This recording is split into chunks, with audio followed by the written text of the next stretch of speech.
हम देख सकते हैं यहाँ पर ये महत्वपूर्ण सवाल है कि 2024 के हिसाब से देखा जाए, लोकसभा चुनाव की सीधी यहाँ बात करें तो बीजेपी के हिसाब से उनके लिए शिवराज ज़्यादा महत्वपूर्ण कामयाब हैं कि सिंधिया ज़्यादा महत्वपूर्ण कामयाब हैं। अगर रेस इन दो नेता की चले, किसी एक को चुनना हो तो यहाँ पर बीजेपी किसको यहाँ पर चुनती हुई नजर आएगी? देखिए बिल्कुल दौलत, आपने एक महत्वपूर्ण सवाल अपने आप में उठाया है, क्योंकि देखिए शिवराज और सिंधिया अभी बीजेपी के लिए दोनों ज़रूरत हैं।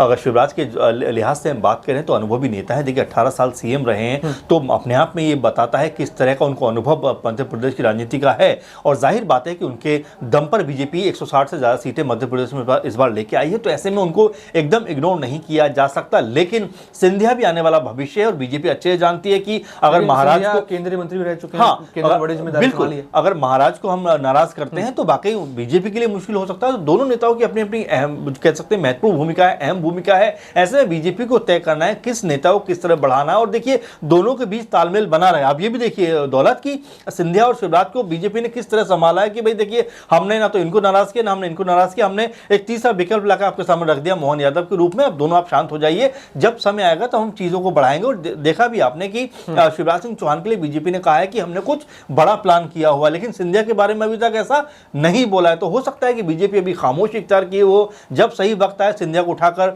जो है मध्य प्रदेश का सीएम बना दे, जो लगातार बातें उठती रही हैं। तो कुल मिलाकर दोनों ही, मैं कहूंगा, नेता इस समय बीजेपी के लिए महत्वपूर्ण है। और वैसे भी 2024 का चुनाव है, तो वाकई आप ये मान के चलिए दौलत की बीजेपी कोई भी रिस्क लेना नहीं चाहेगी। और देखिए भले ही हम बहुत सारी खबरें सुन रहे हैं, बहुत सारी बातें सुन रहे हैं कि शिवराज सिंह चौहान नाराज हैं, लेकिन मुझे लगता है कि बीजेपी किसी भी तरह से उनको मना लेगी, वापस लेकर आएगी और मध्य प्रदेश में अपने लिए बेहतर वोट बैंक का इस्तेमाल जो शिवराज सिंह चौहान का है अब तक, वो अपने लिए करती हुई नजर आएगी। एक बार फिर से बीजेपी चाहेगी कि मध्य प्रदेश के अंदर 29 की 29 सीटें उसके पास आए।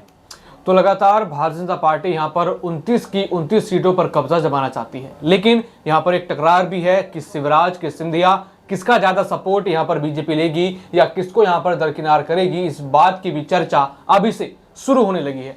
तो देखना होगा 2024 से पहले सिंधिया को बड़े पद मिलते हैं या फिर यहां पर शिवराज फिर दोबारा बीजेपी में एक बड़ी वापसी करते हुए नजर आते हैं।